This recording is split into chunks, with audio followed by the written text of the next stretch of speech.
Let me go to you, Commissioner Brown. I don't want you to get lost over here on the end and wait that long again. But a lot of people here want to talk about jobs. It is what most people out there are concerned with. And again, I want to emphasize, the mayor doesn't have any inherent power more than a councilman, except with his or her voice and ability to persuade people. What can you do as mayor to get job creation going in the city? Immediately, John, and specifically, is your public work projects.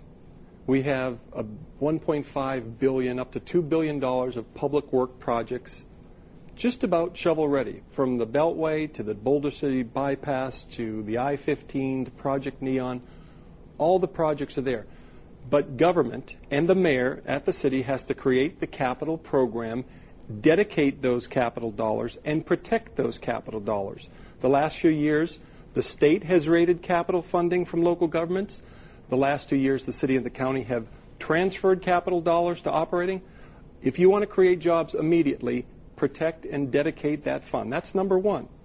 Number two. But before you get down to number two, whatever that is, you're talking about capital project jobs, which are inherently going to be temporary jobs where you have to pay prevailing wage on most of those jobs, right? Very, very expensive. That's not helping the private sector, is it? Absolutely. Public work jobs create private sector jobs. John, they could last a year, they could last 2 years. I-15 South with Las Vegas paving right now, that's been going on for well over a year. No, public work projects are infrastructure projects that create private sector jobs. That's number one. You asked what you can do specifically, protect and create that capital program. Number two is, as we shrink government, and everybody's talking about being more efficient, reinvent it, changing the face, but as you shrink the size of government, look for the opportunities that you can either outsource or privatize, partner with the private sector. So those functions, programs, let me example. Quickly, because we've got to take a break. The YMCA.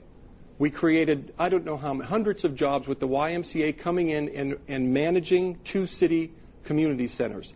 At a savings to taxpayers, $1.5 to $2 million annually. That's creating jobs immediately. Okay, a lot more to talk about. I know you want to jump in, Commissioner. I know you want. We have a lot more time left, Mr. Shaltiel. You're new to this. Believe me, we have 40 minutes left. When we come back, we're going to answer the big question. Will any of the men on this panel tell me that they love me more than their wives? I'm waiting for it. Back in a moment. If you want to comment or have missed a program, just go face to Facebook with Jon Ralston, where you can click on links to the Las Vegas Sun, find Jon's columns, his blog, and links to past programs.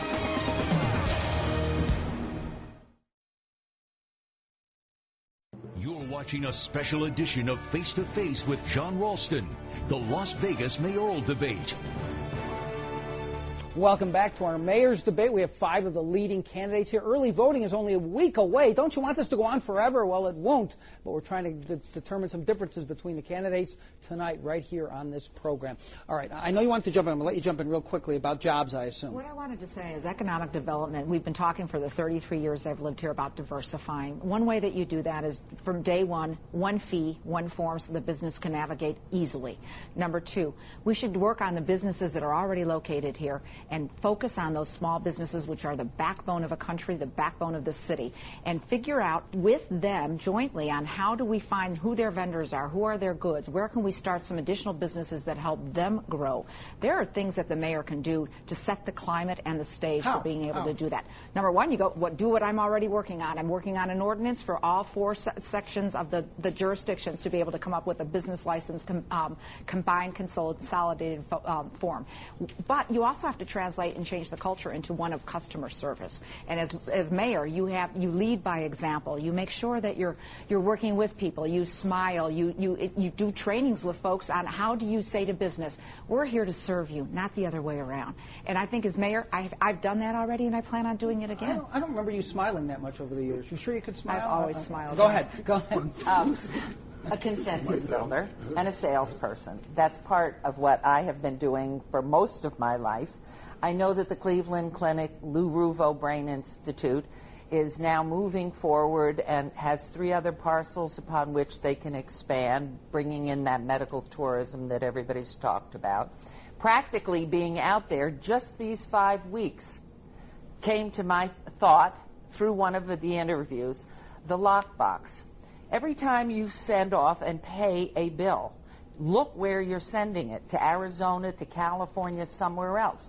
Those simple services need to be pulled here. Lots of jobs there. You keep saying you're a consensus builder. Where is the evidence that you're a consensus builder? All I know about is that you're calling the public school system crap, essentially. Well, that's not building consensus. And if you were my son now, to move you another way, I wouldn't let you use that word. I'm sorry. I am very much about okay. Core values, and that word doesn't fly in our house. I'm sorry. So, it flies in my house.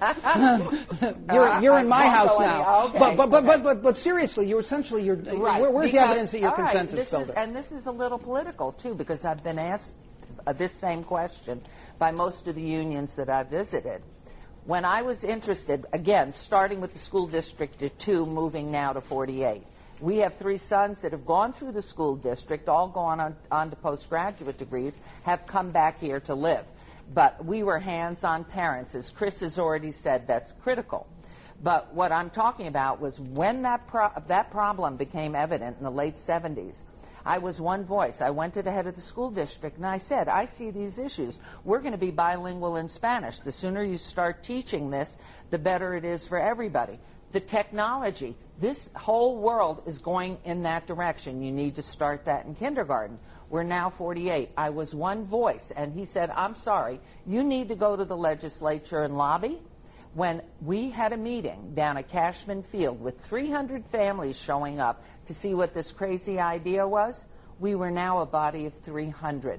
This is the same thing. It's building a group consensus. I want to shift gears to something that the mayor actually has control of, and that's me. You have the control of the mayor? Well, the other way around. Yeah, okay. Let's talk about personnel costs, which are the biggest cost of any government entity. Commissioner Brown, you put out a mail piece that essentially attacked what was at one time the most popular public employee group, the firefighters. This piece says that they violated the public trust because of the sick leave abuse scandal. The problem is, though, and this is going to be like a softball for Mr. Chaltiel, is that all you folks in government have for years enabled this. Can you name, before you got so outraged about this, one public employee contract you voted against? Different time, different place, John. If you go back and look at the arbitrations over the last 2 or 3 decades, we've lost. We in management have lost because of two things. The ability to pay, and these are governed by state law, and comparisons.